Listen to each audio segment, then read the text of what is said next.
우리가 하나님의 은혜를 부각하기 위해서 다윗의 인간적인 면, 또 그의 잘못과 죄를 중심으로 살펴보는 여섯 번째, 우리 마지막 시간이 되겠습니다. 오늘은 다윗이 무비보셋과 또한 그의 종 시바의 아이 관계 속에서 벌어졌던 잘못을 살펴보고 그동안 다윗의 잘못에 대한 총정리를 하는 시간이 되겠습니다.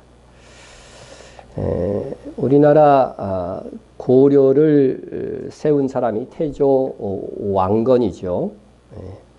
그는 고려를 세우고 나서 결혼 정책을 통해서 주변에 있는 호족들과의 관계를 개선해 나갔고, 또 하나 펼쳤던 정책은 뭐냐면 사정 정책입니다. 이 사정은 뭐냐면요, 성을 내린다는 뜻으로 지방의 유력한 호족들에게 왕시성, 왕건이니까 왕시성을 내려가지고서 그 호족들이 이제 성씨를 왕씨로 바꾸는 거죠. 왕씨로 바꿔서 또 그들에게 관직과 토지를 줌으로 인해서 우대해 주는 그러한 정책입니다.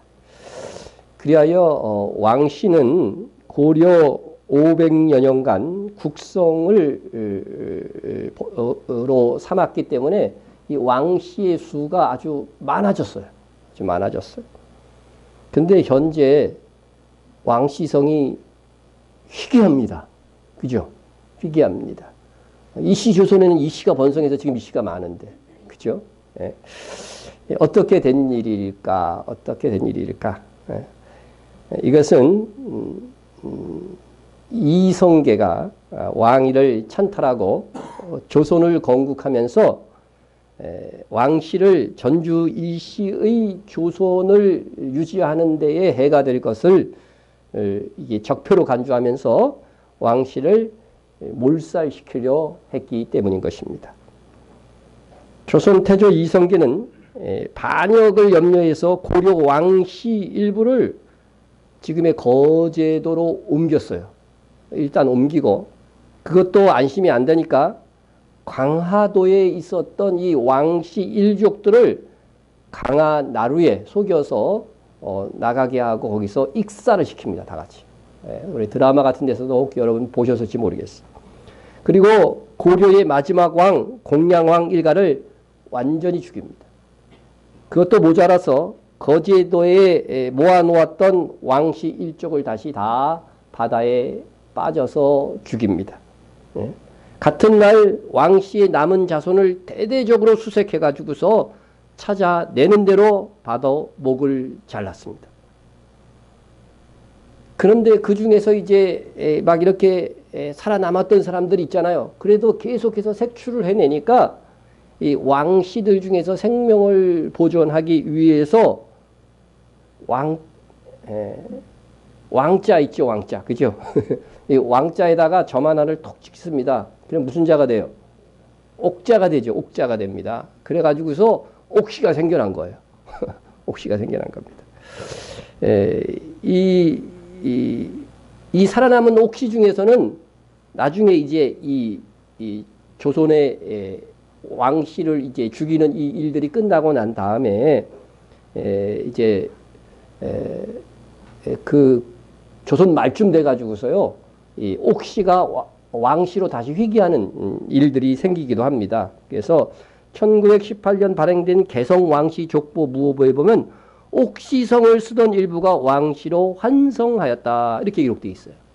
그러니까 조선 왕조 태조와 태종 중간 시대까지 이 왕씨성을 가진 사람은 색출해서 박멸했는데, 이처럼 이 왕족뿐 아니라 이 왕씨성을 가진 모든 사람을 죽이는 일이 글쎄요, 다른 나라 역사에서도 있었는지 모르겠어요. 대부분 그 왕이 될 가능성 있는 사람들만 없애고 죽이는 이 권력이라는 게 무서운 거거든요. 그런데 이게 이성계처럼 완전히 그냥 임금이 될 왕씨성을 가진 사람을 전부 죽인 이게 전무후무한 일이 아닐까, 제가 알기로는 좀 그렇게 생각이 됩니다. 아주 극악한 시도를 한 거죠. 그러니까 그러나 일반적으로는 그 정도는 아니더라도 이전 왕조의 왕이 될 수 있는 아들들만은 살려놓지 않는, 그죠? 그것이 관례입니다. 관례입니다. 다윗의 경우도 이스라엘의 왕이 되었지만 사울 왕조에서 다윗 왕조로 바뀐 거예요. 이스라엘 이름의 특징은 성이 없다는 거예요. 성이 없어요. 그런데 하여간 가문의 사울 가문에서 다윗 가문으로 왕조가 바뀐 것입니다. 그래서 세상 기준으로 하면 최소한 이전 사울 왕가의 아들들만은 죽여서 후환을 없애야 되는 것이죠. 그런데 다윗은 어떻게 했을까요? 이를 알기 위해서는 성경에 다윗 이전에 사울 왕의 아들들이 어떻게 되었는지 살펴보면 알 수 있습니다. 사울 왕은 블레셋과의 전투에서 최종적으로 죽죠. 근데 그때에 사울의 3명의 아들들도 죽습니다. 그리고 그것이 요나단과 말기수아와 그리고 아비나답입니다. 그런데 이때 죽지 않고 살아남은 아들이 있었는데 그가 이스보셋입니다. 그래서 다윗이 처음부터 이스라엘 전체의 왕이 된 것이 아니라 처음에는 유다 지파의 왕이었고 나머지는 바로 이 이스보셋이 이스라엘을 통합하여서 왕이 되었던 것이죠. 그런데 이 이스보셋도 그의 신하 레갑과 바나에 의해서 반역이 일어나서 죽임을 당합니다. 그러니까 다윗이 온 이스라엘의 통합 왕이 되기 이전에 사울의 아들들이 다 죽은 거예요. 다 죽었어요. 그런데 사울에게는 또 첩이 있어갖고 첩이 낳은 아들들이 있네. 첩이 낳은 아들들이 있습니다.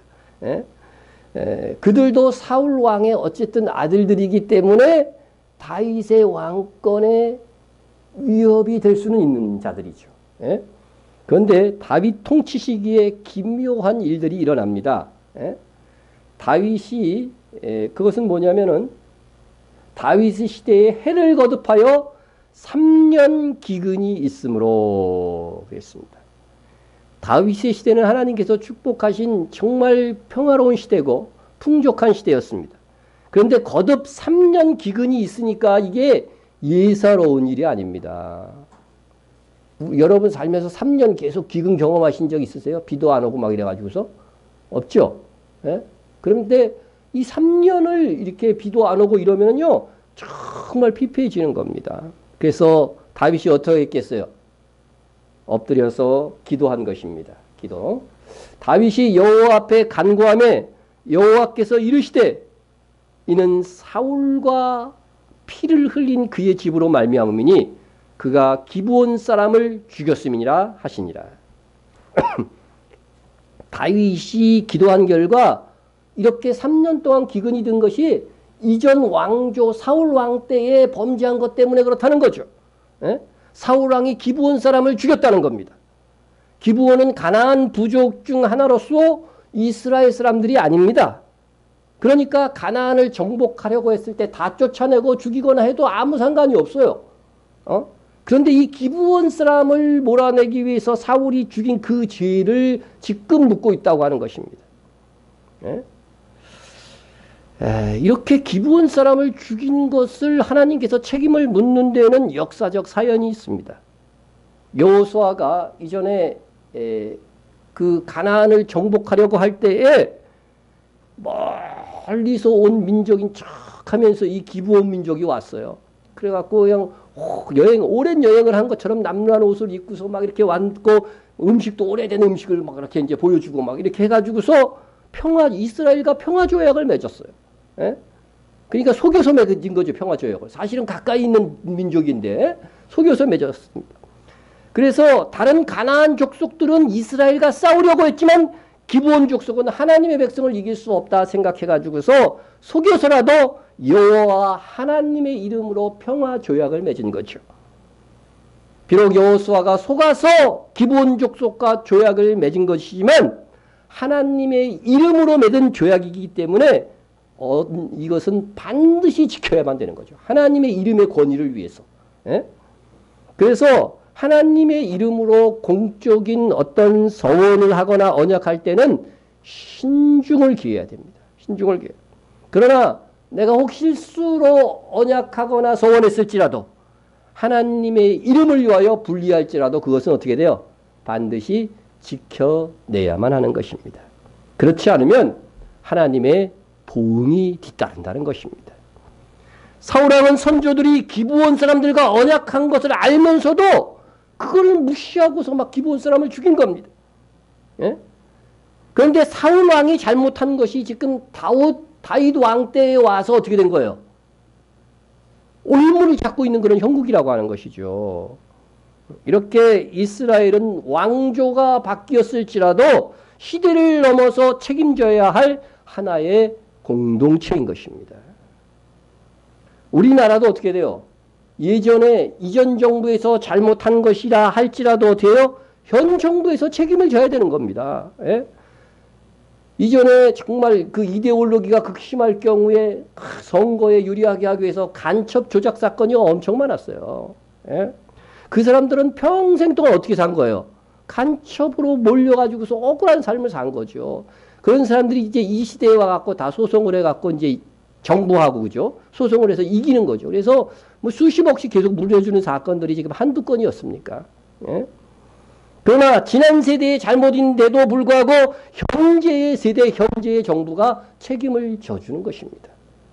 나치의 유대인 학살을 현재의 독일이 사과하고 책임지는 것과 마찬가지인 거죠. 예? 다윗은 이전 정부의 잘못 때문에 하나님의 보응을 대신 받아야만 했던 것입니다. 그래서 내가 처한 환경과 여건 이런 것들은요, 그냥 하나님께서 주신 대로 받는 겁니다. 선조의 잘못으로 인해 내가 고통받고 있다 할지라도 그거 그냥 받아야 되는 거죠. 예? 그래서 기브온 사람들을 다윗이 부릅니다. 불러서 말하기를 내가 어떻게 속죄하여야, 뭐 다윗이 잘못한 것도 아닌데, 예? 내가 어떻게 속죄하여야 너희가 여호와의 기업을 위하여 복을 빌겠느냐. 예? 그러자 그들의 요구는 이것이었습니다. 그들이 왕께 아뢰되 우리를 학살하였고 또 우리를 멸하려 이스라엘 영토 내에 머물지 못하게 하려고 모해한 사람들의 자손 7사람을 우리에게 내주소서. 여호와께서 택하신 사울의 고을 기브아에서 우리가 그들을 여호와 앞에서 목매어 달겠나이다. 예? 사울 왕은 이미 죽었으니까 책임을 물을 수가 없어요. 그러니까 그 후손 중에서 7사람, 중요한 7사람을 내어주면 그 사람을 기브아, 사울이 기브아 출신이거든요. 이 기브아에서 여호와 앞에서 목매 달아서 죽이겠다고 하는 거죠. 죽이겠다고 하는 겁니다. 그리하여 사울의 첩이 낳은 2아들과 사울의 딸 메랍이 낳은 5아들이 기브온 사람에게 내어준 바 되어져서 기브온 사람들의 원한을 풀어주게 됩니다. 그러자 하늘에서 뭐가 떨어져요? 비가 내렸다고 하는 성경의 기록이 있습니다. 결과적으로 이 사건을 통해서 이제는 이 사울의 모든 아들들이 다 죽게 된 거예요. 예? 하나님께서 사울 왕가의 아들들을 다 정리하신 거예요. 예? 이것도 하나님께서 다윗의 왕권을 든든하게 하시는 은혜라고 할 수 있는 것입니다. 예? 사울왕은 다윗을 죽이려 하지 않았지만, 예? 사울왕은 다윗을 죽이려고 했죠. 죽이려고 했지만 그럼에도 다윗은 사울왕과 그의 아들 요나단이 죽었을 때에 어떻게 했어요? 가를 지어서 애도했습니다. 사울왕과는 정반대의 태도를 취했어요. 예? 사울왕과 요나단이 죽었을 때에 다윗이 이 슬픈 노래로 사울과 그의 아들 요나단을 조상하고 명령하여 그것을 유다 족속에게 가르치라 하였으니 곧 활노래라 이게 내어져 있습니다. 다윗은 사울왕과 그의 아들 왕위 계승자 1순위였던 요나단의 죽음을 슬퍼하는 활노래를 지어서 애도하였을 뿐만 아니라 유다 백성들에게 그것을 가르쳐서 부르게 했어요. 단 여기서 활노래라고 하는 것은요, 성경 원문에는요 노래라고 하는 단어는 없습니다. 그래서 다윗이 유다 지파에게 활 쏘는 법을 가르친 것이다. 이렇게 해석할 수 있어요. 킹 제임스 버전에는 그렇게 해석을 했더라고요. 그렇다 할지라도 역대상 8장 40절을 보면 사울이 속한 이 베냐민 지파는 활을 잘 쏘는 사람들이 많았어요. 따라서 다윗이 사울왕의 죽음을 애곡하고 유다 지파에게 활 쏘는 법을 배우게 한 것은 유다 지파로 하여금 사울과 그 지파를 기억하게 하기 위한 애도의 한 단면이라고 할 수 있는 것입니다. 다윗이 만든 이 애가가 상징적으로 활이라고 명한 것이든 아니면 사울 가문을 기억하기 위해서 활 쏘는 법을 가르치게 한 것이었던 세상에 다윗과 같은 왕은 없을 거다 생각이 들 정도입니다. 자기를 죽이려고 했던 사울 왕을 이렇게 선대했으니 말입니다. 예? 이 점은 정말로 다윗이 원수를 사랑하는 그리스도의 마음을 보여주는 수준이라고 할 수 있습니다. 다윗은 자신의 왕권의 안정을 위해서 이전 왕가 사람들을 하나도 죽이려고 하지 않았지만 하나님은 합력하여 그들이 스스로 자멸의 길을 가도록 하셨던 것입니다. 그래서 어느 날 다윗이 신하에게 묻습니다. 신하에게 묻습니다. 다윗이 이르되 사울 집에 아직 남은 사람이 있느냐? 내가 요나단으로 말미암아 그들에게 은총을 베풀리라 이렇게 말합니다. 다윗의 사울의 집에 아직 남은 사람이 있느냐 이렇게 물었을 때는요, 사실은 사울 왕가 사람들은 벌벌 떨어야 되는 거죠. 죽이지 않을까 이게 염려되는 것이기 때문에 그렇습니다. 그러나 다윗은 분명히 요나단으로 말미암아 은총을 베풀기 위해서 사울 왕가 사람들을 찾은 것입니다. 예? 이에 사울의 집 종이었던 시바를 통해서 사울의 아들들은 다 죽었지만 요나단, 사울의 아들이었던 요나단, 그게 사울의 손자죠. 요나단의 아들이 하나 살아있다고 하는 그런 소식을 듣게 되는 것입니다. 사울의 아들 요나단에게 다리 저는 아들 하나가 있었으니 이름은 무비보셋이라.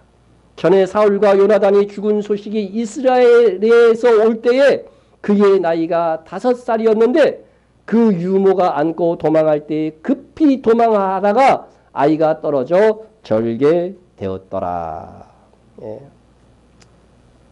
이 요나단의 아들이었던 무비보셋은 5살의 어린 나이에 아버지가 죽고 할아버지가 죽는 그 비운을 경험한 거죠. 블레셋과의 전투에서. 그런데 할아버지, 아버지가 죽는 슬픔도 모자라서 이 아이가 혹시 블레셋에게 죽을까봐 이 유모가 말이요 들고서 뛴 거죠. 유일한 왕가의 뭐예요? 또 이게 이을자가 될 수 있으니까 들고서 뛰었는데 유모가 안고 도망하다가 그만 이 아이를 떨어뜨린 거예요. 급하게 가다가 막 떨어뜨렸는데 그때 두 발이 상해서 두 발을 다 쓰지 못하는 그러한 장애인이 되고 말았습니다. 그래서 다윗 시대에 유일하게 사울 왕의 자손으로 왕이 될 가능성이 있는 사람은 무비보셋뿐이었습니다. 하지만 그조차도 불행히 두 발을 쓰지 못하는 절름발이 신세가 되어 있었던 것입니다. 무비보셋은 다윗 왕 앞에 서게 됩니다. 무비보셋은 혹 다윗이 자기를 해하려 하지 않는지 두려워했습니다. 그래서 다윗은 그를 안심시키면서 이렇게 말합니다. 다윗이 그에게 이르되 무서워하지 말라. 내가 반드시 내 아버지 요나단으로 말미암아 내게 은총을 베풀리라. 내가 네 할아버지의 사울의 모든 밭을 다 내게 도로 주겠고 또 너는 항상 내 상에서 떡을 먹을지니라 하니. 사울이 가졌던 모든 재산들은 그 후손들이 살아있지 않으니까 이제 다 무비보셋에게 주겠다는 것입니다. 그리고 무비보셋은 다윗의 상에서 떡을 먹도록 조치가 됩니다. 무비보셋은 왕자 중 하나처럼 왕의 상에서 먹으니라. 그러니까 아들처럼 무비보셋을 생각해갖고 항상 다윗과 같은 상에서 먹는 그런 은총을 입게 되는 것입니다. 그리고 다윗은 시바의 집에 사는 사람들을 자동으로 다 무비보셋의 종이 되도록 조치를 합니다. 시바의 집에 사는 자마다 무비보셋의 종이 되니라. 이렇게 다윗이 무비보셋에게 할아버지의 재산을 다 물려받도록 이렇게 선대한 것은 무비보셋의 아버지 요나단과 이전에 맺은 언약이 있기 때문에 그렇습니다. 다윗은 그가 왕이 되기 전 가장 다윗이 그 13년의 도피 생활은 다윗의 생애 중에 가장 어려웠던 시절이거든요. 그때에 가장 그를 도와줬던 사람이 누구냐면은 사울 왕의 아들이었던 요나단이었다는 거죠. 그의 아버지는 다윗을 죽이려고 했지만 그의 아들은 아버지의 편에 서지 아니하고 어떻게 했어요? 오히려 다윗을 도와준 것입니다. 그러니까 하나님의 편에 먼저 서는 거예요. 아버지의 편이 아니라 하나님의 면제 편에서는 이런 성숙한 신앙을 요나단이 가졌던 것입니다. 그 과정에서 요나단은 다윗에게 이렇게 말합니다. 여호와께서 너 다윗의 대적들을 지면에서 다 끊어버리신 때에도 너는 내 인자함을 내 집에서 영원히 끊어버리지 말라. 예? 여기서 다윗의 대적들은 자기 아버지며 그와 함께하는 자들입니다. 예? 지금요 이 요나단은 눈앞에 있는 다윗을 어떻게 해요? 잡아서 죽이면 어떻게 돼요? 자기가 왕을 편안히 왕이 되는 거예요. 그런데 하나님께서 사무엘을 통해서 기름 부음 받은 자가 다윗이라고 하는 소식을 어떻게 해서 들었든지 요나단은 그 하나님의 뜻과 하나님의 의중을 알고서 내가 왕이 되는 것이 아니라 다윗을 아무리 사람이 죽이려고 해도 이제는 끝에 가서는 꼭 원수들을 다 물리치고 왕이 될 것이다. 그때에 나의 집안을 인자하게 좀 대해달라고 부탁한 것입니다. 그리하여서 다윗과 요나단 사이에 뭐가 맺어져요? 언약이 맺어지는 겁니다. 언약이 맺어지는 겁니다. 예? 이렇게 다윗의 가장 궁핍한 시절에 요나단은 다윗의 방패막이가 되어주었고 극기와 둘 사이는 사랑으로 언약을 맺고 맹세까지 합니다. 예? 다윗은 여호와께서 다윗의 모든 대적을 치시고 그가 온 이스라엘의 왕이 되었을 때에 이 귀중한 요나단과의 언약을 기억한 것이죠. 그래서 요나단의 집안을 인자로 대하겠다. 그렇게 결심한 것입니다. 다윗은 그래서 무비보셋을 찾았고 그를 선대하여 할아버지의 그 사울왕의 재산을 그가 다 차지하도록. 그 왕이었으니까 얼마나 많은 재산이겠어요. 그 밭 같은 걸 다 그가 받게 하고 또 이것을 관리할 수 있는 시바 일가를 종으로 준 것입니다. 그런데 여기까지는 좋았습니다. 그런데 다윗이요, 그의 아들 압살롬의 반역 때에 어떻게 했어요? 도망할 때였습니다. 도망할 때에 아주 무비보셋의 종으로 주었던 이 시바가 찾아온 것입니다. 시바가 찾아온 거예요. 예? 다윗이 마루턱을 조금 지나니 무비보셋의 종 시바가 안장 지은 두 나귀에 떡 200개와 건포도 100송이와 여름과일 100개와 포도주 한 가죽 부대를 싣고 다윗을 맞는지라.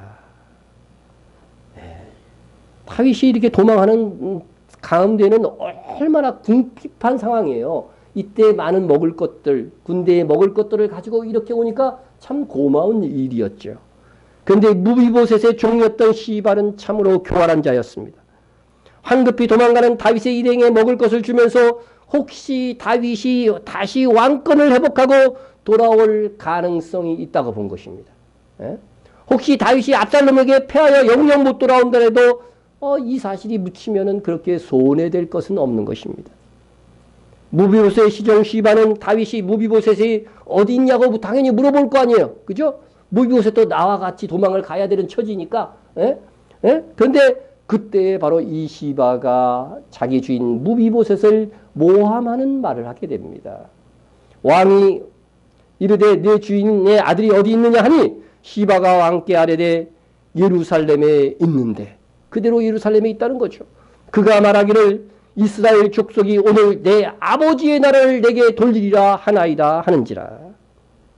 시바는 지금 무비보셋이, 자기 주인 무비보셋이 틈을 타서 자기의 왕권을, 아버지의 왕권을 회복하고자 영모를 꾸미고 있다고 이렇게 모함을 한 것입니다. 다윗은 도망 중인 자기를 왕으로 인정하고 먹을 것까지 챙겨나온 시바를 신뢰할 수밖에 없습니다. 시바의 말을 인정했습니다. 그래서 속아 넘어갑니다. 그러자 다윗은 아주 성급한 말을 하게 됩니다. 왕이 시바에게 이르되 무비보셋에게 있는 것이 다 내 것이니라 하니라. 시바가 이르되 내가 절하나이다. 내 주 왕이여 내가 왕 앞에서 은혜를 입게 하옵소서 하니라. 여러분, 다윗이 시바의 무비보셋을 모함하는 말에 속을 수는 있다고 봅니다. 그러나 시바에게 무비보셋의 재산이 적은 것이 아닌데, 사울 왕가가 이룬 엄청난 재산인데 그것을 다 내 것이라고 선언하는 것은 지나치게 성급한 처사라고 하는 거죠. 예? 시바의 말이 사실인지 무비보셋에게 확인하는 절차를 거치지 않았기 때문에 그렇습니다. 당시 왕은요, 재판관의 직무도 겸하고 있었는데 재판 때는 반드시 피고와 원고의 두 사람의 말을 다 듣고 증인의 말까지 경청하고서 결정을 해야 되는 것입니다. 그런데 다윗의 최종 결론은 무비보셋의 말을 들어보지도 않고 시바의 말만 듣고 시바에게 무비보셋의 막대한 재산을 다 가지라고 판결을 한 것입니다. 예? 아무리 아들의 반란으로 도망하는 와중이라도 이렇게 최종 판결을 성급하게 내릴 이유는 없었던 것입니다. 그렇게 다윗은 시바에게 잘도 속아 넘어가고 말았습니다. 지금 우리나라도 사법부의 신뢰가 땅에 떨어져 있습니다. 우리나라 사법부가 일제강점기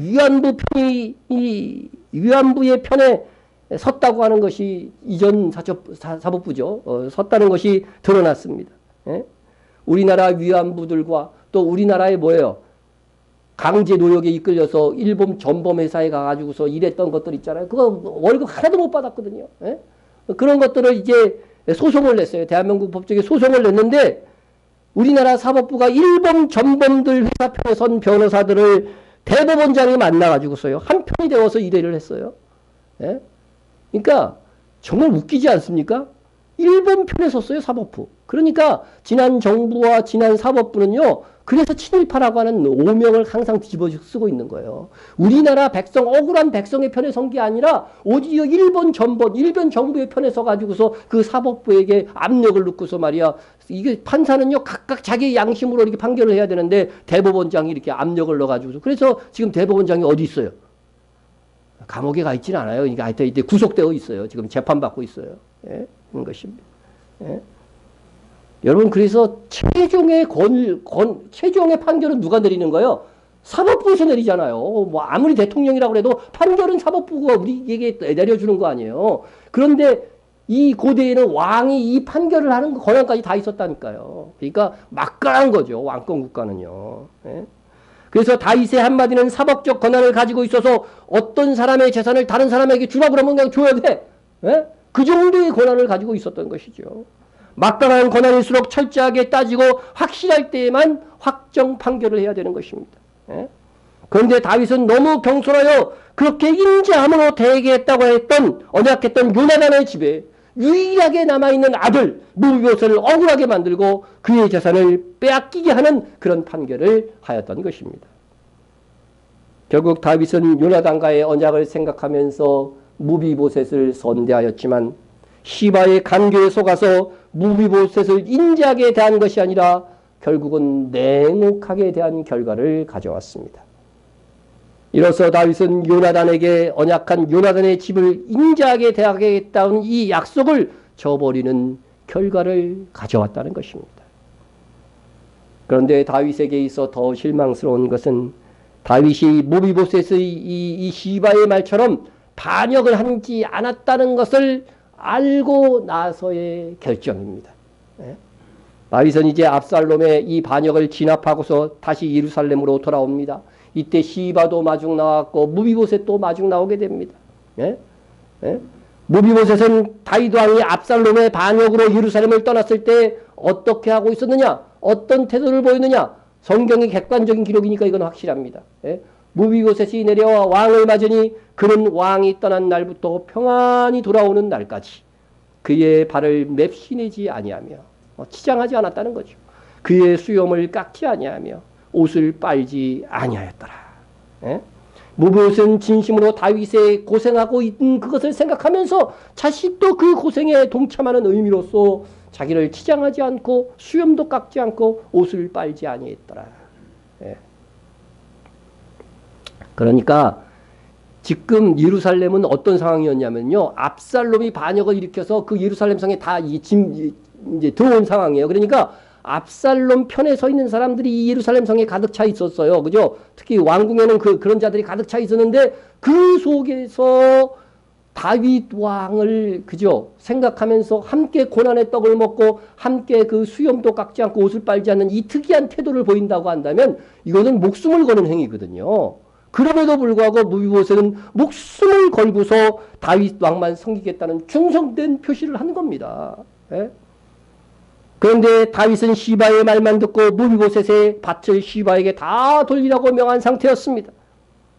다윗은 이제 예루살렘에 돌아온 뒤 이 모든 것들을 정리해야만 했습니다. 무비보셋에게 묻습니다.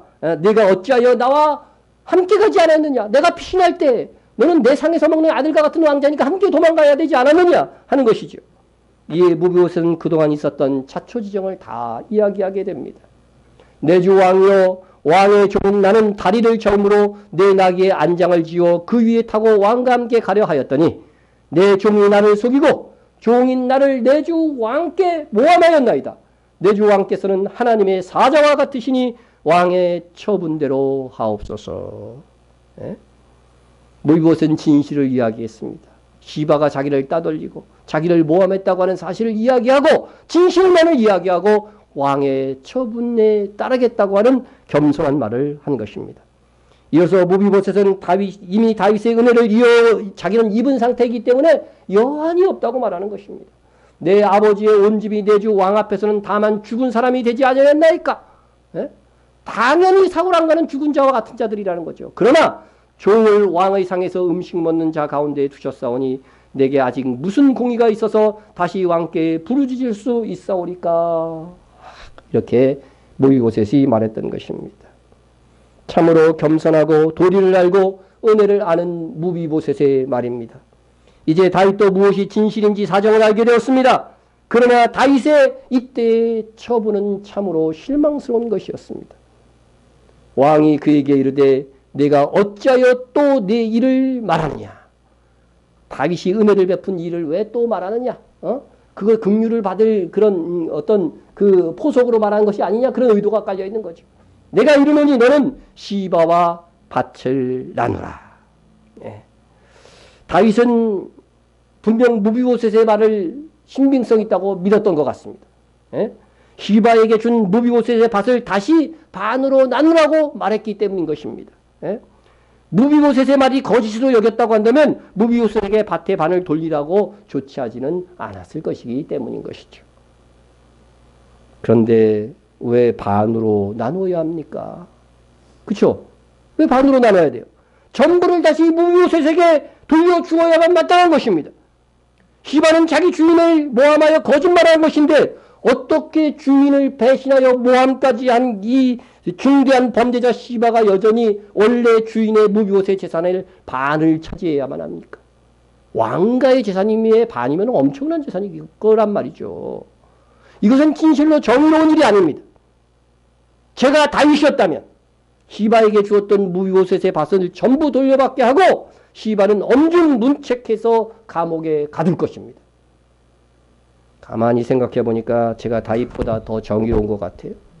네? 그런데 왜 다윗은 무비보셋의 결백을 알고도 공의롭게 판결하지 않은 것일까? 신학자들의 주예를 보면 주석을 보니까 이렇게 되어져 있어요. 첫째는 다윗이 아마도 밭의 전부를 무비보셋에게 돌려주라고 했을 경우 시바에게 무비보셋의 밭은 전부 차지하라고 한 것이 너무 경솔한 자기의 판단이었다 판명될까봐 그렇게 했다는 것입니다. 예? 그러니까 다윗이 자기 약점을 감추고자 반만 돌려주라고 했다는 거죠. 예? 그리고 두 번째 해석은 뭐냐면 시바가 자기 주인을 모함하였어도 다윗이 어쨌든 그 피난 시절에 도움을 준 건 사실이잖아요. 도움을 줬기 때문에 그에게 약속한 것을 완전히 저버릴 수는 없었다는 것입니다. 그렇다면 다윗은 불의한 도움이라도 보상해 준 것이 되는 것이죠. 그죠? 불의한 방법으로 도운 것이 그게 합당하게 만들어준 그런 결과를 가져온 것입니다. 또 다른 의견은 다윗은 이스라엘의 왕으로서 다시 이게 복원하는 마당에서 어느 누구에게도 보복하지 않고 원만한 탕평책을 실시하려고 했다고 하는 것입니다. 네. 그러나 이것도 하나님의 나라는 어때요? 정의로운 것이어야 합니다. 정직한 자에게 상 주고 거짓된 자들에게는 벌 주는 것이 하나님의 나라죠. 우리 주님 다시 오실 때 불신 세력은 벌을 줄 것이고 충성된 자들에게는 상을 주실 것입니다. 여러분 어떤 해석을 하든 무비보셋과 시바에 대한 다윗의 판결은 정당성을 찾을 수가 없습니다. 하나님은 정의와 공의를 땅에 행하시는 분이십니다. 다윗은 하나님의 말씀에 따라서 판결을 해야 되는 사람입니다. 예? 자랑하는 자는 이것으로 자랑할지니 곧 명철하여 나를 아는 것과 여러분 하나님을 아는 것, 하나님을 믿는 것 이거 여러분 자랑거리입니다. 숨기지 마세요. 누구들한테. 예? 나 여호와는 또 자랑할 것이 있는데 나 여호와는 사랑과 정의와 공의를 땅에 행하는 자인 줄 깨닫는 것이라.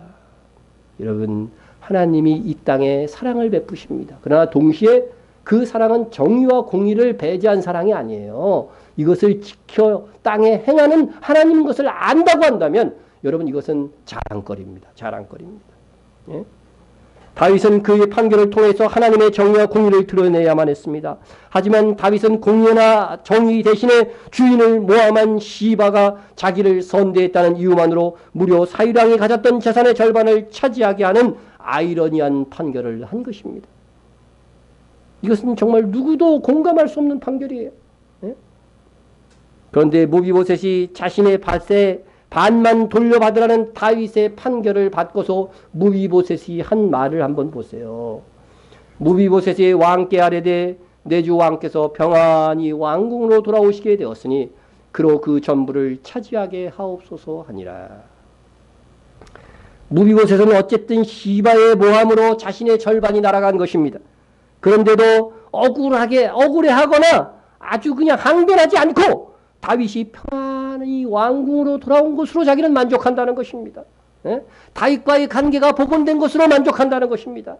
그리고 자기는 재산에 관심이 없으니까 시바에게 전부 차지하게 해주십시오. 이렇게까지 청원을 했습니다. 자기를 배신한 시바를 벌해달라고 청원해야 할 그런 마땅한 그런 상황에서 이 무보셋의 말은 참으로 이 세상 욕심을 초월한 사람의 말과 같습니다. 만일 후에라도 이 시바가 자기 잘못을 깨닫고 회개했다면 어떻게 돼요? 자기가 받았던 그 재산 전부를 주인인 무비보셋에게 돌려주어야 했을 것입니다. 내 성경에 그런 말이 없어요. 다윗도 마음을 돌려 무비보셋의 재산과 명예를 완전히 회복해 주어야만 했습니다. 그러나 그런 이 다음 일에 대해서는 성경에 기록이 없습니다. 예? 그러기에 이 다윗의 처사는 끝내 아쉽기만 합니다. 그가 성군이라고 할 만한 행동을 취하지 않았기 때문입니다. 예? 그럼에도 하나님은 다윗을 다시 예루살렘으로 돌아오게 하셨고 다시 이스라엘 왕으로서 통치할 수 있는 기회를 주셨습니다. 하나님께서는 다윗의 다소의 약점이 있다 할지라도 그것 때문에 다윗을 내치지 않으셨던 것입니다. 그것은 하나님과 다윗과 맺은 그것도 역시 언약 때문입니다. 하나님은요 언약의 하나님이에요. 언약의 하나님이요. 하나님께서는 이전에 다윗과 약속하셨습니다. 내 집과 내 나라가 내 앞에서 영원히 보존되고 내 왕위가 영원히 견고하리라. 하나님께서는 미래를 아시는 전지한 하나님이시기 때문에 다윗이 왕이 되고 나서도요 많은 실수와 죄를 범할 줄 알았을까요? 몰랐을까요? 알았단 말이죠. 미래를 모르면 하나님의 성경의 예언이 어떻게 있을 수 있어요. 예? 그런데 이전에 다윗에게 내 집과 내 나라가 내 앞에서 영원히 보존되고 그의 왕위가 영원히 견고하리라고 약속해 주셨습니다. 예? 하나님은 다윗의 많은 허물에도 불구하고 그 약속을 지키시고 계신 것입니다. 우리에게도 같은 하나님의 은혜가 있습니다. 비록 죄는 다윗의 경우처럼 우리의 인생의 고통과 보응을 수반하죠. 다윗이 죄진 거에 대해서 보응 받았어요? 안 받았어요? 다 받죠. 하지만 그럼에도 그 가운데서 하나님께서는 여전히 우리의 영혼이 망하지 않도록 역사해 주신다고 하는 것입니다. 그래서 우리의 구원이 영원할 수 있는 것입니다. 그래서 우리가 예수를 믿는 즉시 어떤 언약이 맺어지는 거예요? 내가 너를 영원히 버리지 않겠다. 그래서 그 영원히 버리지 않기 위해서 성령께서 우리 안에 내주해 주시는 것입니다. 얼마나 감사한 일입니까? 우리는 죄를 두려워해야 됩니다. 죄가 다윗에게 가져준 환난과 고통을 보면 그렇습니다. 그러나 그 속에서 더 감사해야 될 것은 우리를 용서하시고 우리의 구원을 취소하지 않으시는 하나님이시라고 하는 사실입니다. 하지만 우리로 죄 중에서 깨닫게 하시고 회개하게 하시어 더욱 거룩한 자녀로 자라나기를 기대하시는 하나님이십니다. 우리는 성경을 새로운 관점으로 이렇게 쭉 보아왔을 때 다윗이 잘못이 많아요, 적어요? 상당히 많습니다. 예? 예? 뭐 아브라함도 이렇게 설교할 수 있어요. 아브라함도 엄청나게 많습니다. 예? 그럼에도 하나님께서는 다윗을 사랑하셨습니다. 성경은 다윗이 그렇게 많은 허물이 있었음에도 불구하고 그의 전생애를 그가 다 죽었을 때 그의 전생애를 이렇게 평가해 줍니다. 예? 예? 아비양이 유다의 왕이 되고 그의 마음이 그의 조상 다윗의 마음과 같지 아니하여 그 하나님 여호와 앞에 온전하지 못하였으나 다윗이 온전히 하나님을 섬겼던 사람으로 기준을 정했어요. 그죠? 그게 다윗과 같지 않아, 아주 악한 왕은 다윗과 같지 않다고 이렇게 평가해 주는 겁니다. 그의 하나님 여호와께서 다윗을 위하여 예루살렘에서 그에게 등불을 주시되 그의 아들을 세워 뒤를 잇게 하사. 다윗의 후손 중에 악하면은요 왕위를 폐하고 다른 왕을 세워야 될 때인데 그의 아들에게 왕위를 이어갈 수 있게 하신 것은 다윗의 공로를 생각해서라는 거예요. 예? 다윗의 공로가 뭐냐? 이는 다윗이 햇사람 우리아의 일 외에는 평생에 여호와 보시기에 정직하게 행하고 자기에게 명령하신 모든 일을 어기지 아니하였습니다. 예? 마치 다윗이 평생에 딱 한 번의 잘못밖에 범하지 않은 양 하나님께서 평가해 주셨다는 거예요. 평가해 주셨어요. 예? 다윗은 과거 자기의 요청을 거절한 나발에게 분노를 조절하지 못하고 나발과 그의 집사람들을 다 죽이려고 출동한 적이 있었죠. 예? 아마 아비가일이 지혜롭게 충원하지 않았다면 다윗은 정말 자기 분노를 조절하지 못하고 그 일가를 다 죽였을 것입니다. 예? 그런데 하나님께서는 지혜로운 아비가일로 다윗의 분노를 잠재워 주셨던 것입니다. 다윗은 하나님을 의지하고 담대한 것이 아니라 사울 왕을 두려워한 나머지 블레셋 진영으로 2번이나 도망하여서 그곳에서 정착하려고 했습니다. 예? 한 번은 침을 질질 흘리면서 미친 채에서 위기를 극복했고 또 한 번은 그 가드 왕, 블레셋 진영의 가장 중심지였던 가드 왕의 신하가 되어버렸어요. 예? 그래서 극기하는 어떤 상황까지 처했냐면 블레셋의 편에 서가지고서 이스라엘 남쪽 유다와 전쟁을 해야 되는 그런 상황까지 온 겁니다. 예? 아니 이스라엘의 왕이 될 자라고 하나님께서 정해놓은 자가 지금 이스라엘과 전쟁을 해야 되는 그런 상황까지 갔어요. 그런데 하나님께서 정말 다윗을 뒤로 보내는 그러한 은혜로운 조처를 하나님께서 취해 주시죠. 예? 여러분 하나님께서 최악의 상황을 다윗이 면할 수 있도록 해주신 것입니다. 다윗은 또한 자기 감정에 휩싸여 갖고 블레셋 진영에 있는 베들레헴 성문 우물 곁에 시원한 물을 마시고 싶다고 합니다. 지금 전쟁 중에 블레셋과의 전쟁 중에 그 성문은요 블레셋 진영을 돌파해서 뒤에 있는 곳이기 때문에 그 물을 떠와야 되거든요. 그러니까 그 물을 마시고 싶다 그러는 거예요. 예? 그러니까 다윗의 신하들 중에 3신하가요 목숨을 걸고 가가지고서 어떻게 해요? 물을 떠왔습니다. 하나님께서 이 3부하의 안전을 지켜주시지 않으셨다고 한다면 다윗은 자기가 한번 그 마실 시원한 물 한 잔을 위해서 부하를 죽게 만드는 불명예를 가질 뻔했던 것입니다. 다윗은 하여간 그런데 이렇게 죄는 짓긴 져요. 그죠? 그런데 나중에 다 잘못은 깨달아. 회개는 합니다. 회개는 합니다. 다윗은 아브넬과 아마사를 요압과 그와 함께 어려운 시절을 함께한 부하들과 상의하지도 않고 최고 군대 장관의 자리를 약속하여 주었습니다.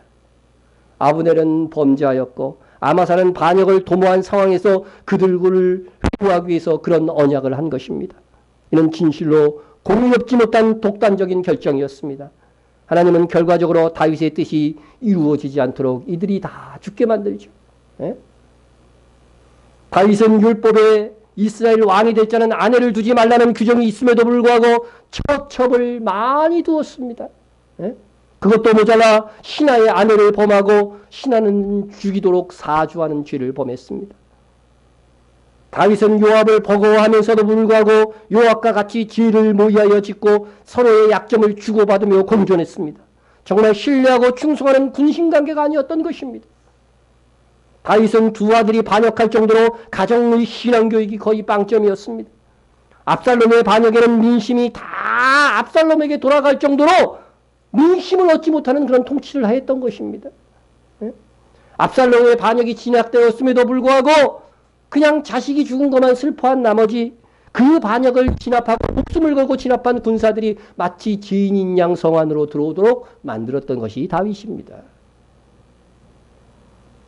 다윗은 적들이 쳐들어왔을 때 전처럼 하나님 어떻게 할까요? 하나님께 묻는 대신에 세상 왕들처럼 병력 동원을 목적으로 하는 인구 조사를 하여서 또 대응을 하고자 했던 것입니다. 기도하지 않고 하나님을 의지 않고 인간적인 대응만 국가의 중대한 사건을 그렇게 대응한 것입니다. 이로 인해서 이스라엘 사람 7만 명이 전염병으로 죽었어요. 예? 이에 하나님께서는 다윗으로 아리우나 타작마당을 사게 하셔서 번제와 화목제를 드리게 하여서 이 재앙을 그치게 합니다. 다윗이 은 50세겔로 타작마다가 소를 사고 그곳에서 여호와를 위하여 제단을 쌓고 번제와 화목제를 드렸더니 이에 여호와께서 그 땅을 위한 기도를 들으심에 이스라엘에게 내리는 재앙이 그쳤더라. 예. 여러분, 이 사건이 왜 성경에 기록되어 있을까요? 예?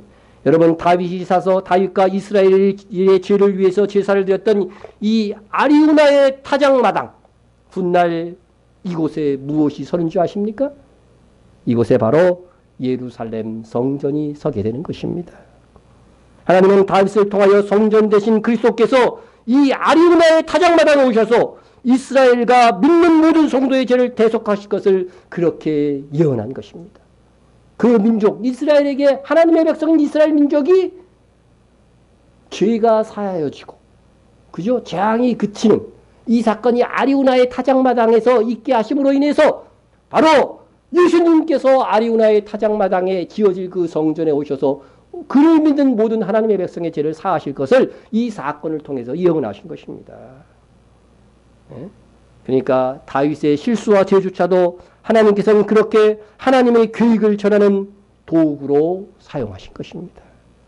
그러니 사실 보면은 모두가 하나님의 은혜인 것입니다. 다윗은 이러한 많은 실수에도 불구하고 다윗의 생애를 총평하는 열왕기상 15장 5절에는 다윗의 죄를 단 한 가지만 거론했습니다. 이는 다윗이 햇사람 우리아의 일 외에는 평생에 여호와의 보시기에 정직하게 행했다고 하는 것입니다. 이것을 보면 하나님께서 한 사람의 생애를 최종적으로 평가하고 심판하실 때 인자와 긍휼로 살펴 판단하시는 것임을 알 수가 있습니다. 다윗은 많은 죄와 실수를 하였지만 또 많은 하나님께 대한 모두 있었어요. 충성과 또 여러 사람에게 어떻게 해요? 자비와 긍휼로 대한 것들도 있었다는 것입니다. 이 모든 것들을 조합적으로 살펴 정확하게 계산하고 판단하시는 하나님이십니다. 그래야 하나님은 성경을 통해 단지 다윗이 범한 가장 치명적인 죄 한 가지만 거론하신 것입니다. 우리도 허물 많은 인생을 살 수밖에 없지만 다시 회개하고 하나님의 말씀과 사랑을 실천하여 긍휼의 심판을 받아야만 하는 것입니다. 우리가 6주 동안 다윗의 죄들만 이렇게 지목해서 설교하니까 다윗이 나쁜 짓만 하면서 살았던 것으로 착각하면 안 된다는 거죠. 좋은 점만 설교하면 또 많아요. 그러니까 하나님은 이 모든 것들을 다 종합해서 내 인생을 판결하시는 것입니다. 긍휼을 행하지 아니하는 자에게는 긍휼 없는 심판이 있으리라. 긍휼은 심판을 이기고 자랑하느니라. 우리가 행하는 긍휼은 우리가 받은 최후 심판에서 하나님의 긍휼을 어떻게 해요? 더하는 효과가 있다는 것입니다. 성경을 보면 정말 우리가 연약한 성도와 죄를 범한 이 자들, 그런 사람들을 불쌍하게 여기면서 그들을 자비와 간용으로 베푸면 그것이 나에게 긍휼을 얻는 그런 결과로 다가올 것이라고 여러 차례 말씀하신 것을 볼 수가 있습니다.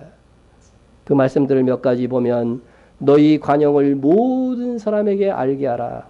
주께서 가까우시니라. 주께서 가깝다는 말은 무슨 표현이에요? 주님 다시 오실 날이 가까워. 그 심판을 생각하면 어떻게 돼요? 모든 사람에게 관용을 알게 하는 거예요. 아, 나에 대해서 저 사람은 정말 나에게 긍휼을 베푼 사람이야. 나에게 선을 베푼 사람이야. 내가 어렸을 때 도와준 사람이야. 이것을 많이 알게 되면 어떻게 돼요? 심판에서 상을 얻고 긍휼을 얻게 된다는 거죠. 예? 또 있습니다. 만물의 마지막이 가까이 왔으니, 만물의 마지막이 가까웠으니 누가 오실 날이 가까운 거예요? 주님 오실 날이 가까웠으니 그러므로 너희는 정신을 차리고 근신하여 기도하라. 무엇보다도 뜨겁게 사랑할지니 사랑은 허다한 죄를 덮느니라. 여러분, 주님 오실 날이 가까울수록 뭐를 열심히 해야 돼요? 정신을 차리고 기도 열심히 해야 돼요. 열심히 하고 있습니까? 열심히 하고 있는 분도 있지만 자신 있게 충분히 했다고 말할 수는 없을 것입니다. 그런데 기도 다음에 무엇보다도 뭐 하라고 돼 있어요? 사랑과의 관계 속에서 뜨겁게 서로 사랑할지니 사랑은 허다한 죄를 덮느니라.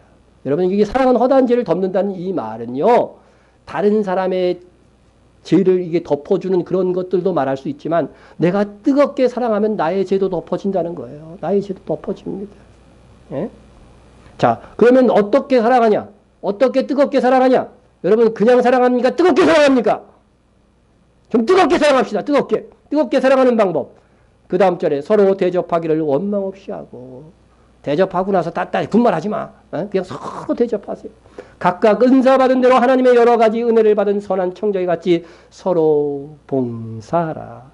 내가 잘할 수 있는 것, 내가 더 가진 것, 그런 것들을 나누어 주면서 그런 걸로 봉사하는 그런 아름다운 태도를 가질 때에 정말 주님 다시 오실 때 그것이 빛나는 상급이 될 수 있다고 하는 것을 성경이 말씀하고 있는 것입니다. 반면에 용서를 실천하지 않고 남에게 엄격한 자들에 대해서는 이렇게 말씀합니다.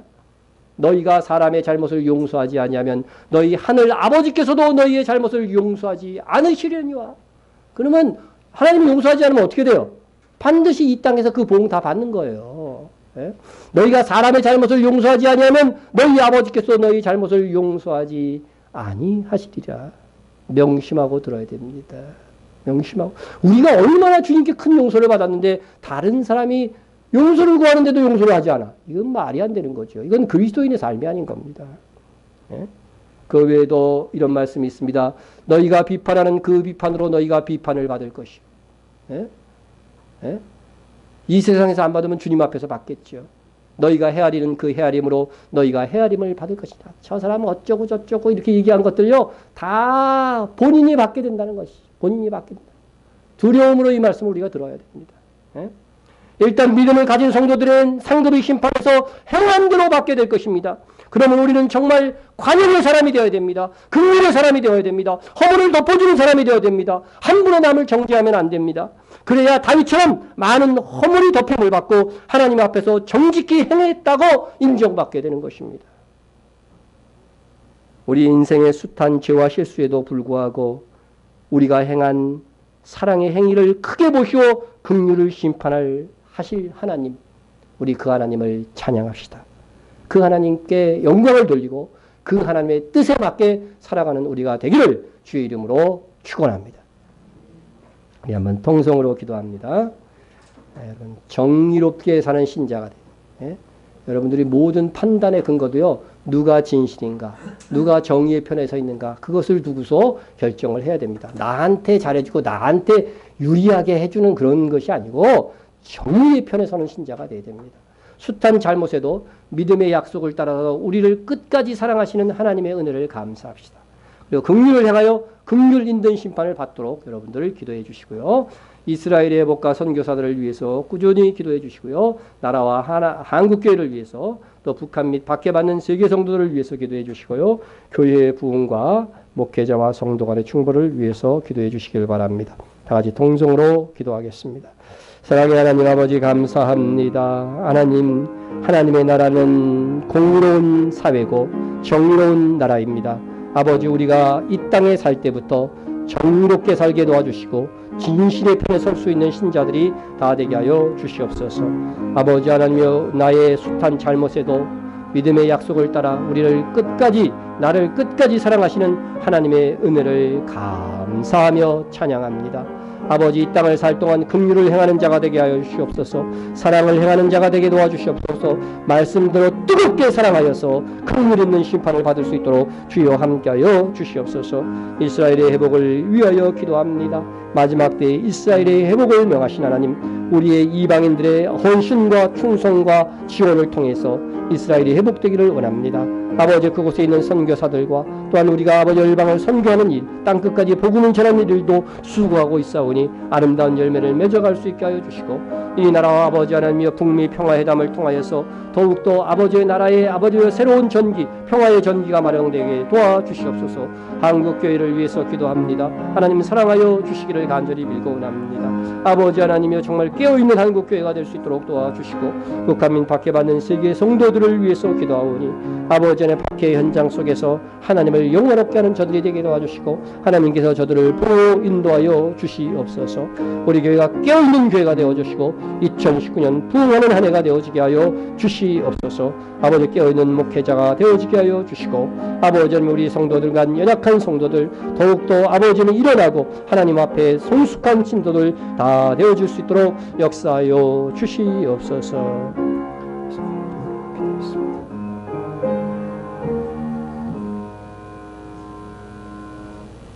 사랑과 정의와 공의를 땅에 행하시기를 기뻐하시는 하나님 아버지, 우리도 하나님의 뜻을 따라 정의롭게 살고 공의롭게 판단하는 법을 배우게 하옵소서.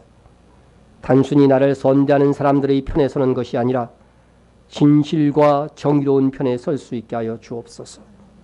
이 나라의 정치도 거짓말하는 자들은 망하게 하시고 진실한 자들이 굳게 서게 하옵소서. 가짜 뉴스를 만들어내는 자들이 스스로 올무에 걸려 망하게 하시옵소서. 무엇보다 우리 자신이 정직하며 공의롭게 살게 하시고 서로 불쌍히 여기며 관용하며 서로 봉사하며 살아서 주님 다시 오시는 날에 함께 긍휼의 심판을 받게 하여 주옵소서. 예수님의 이름으로 기도드립니다. 아멘.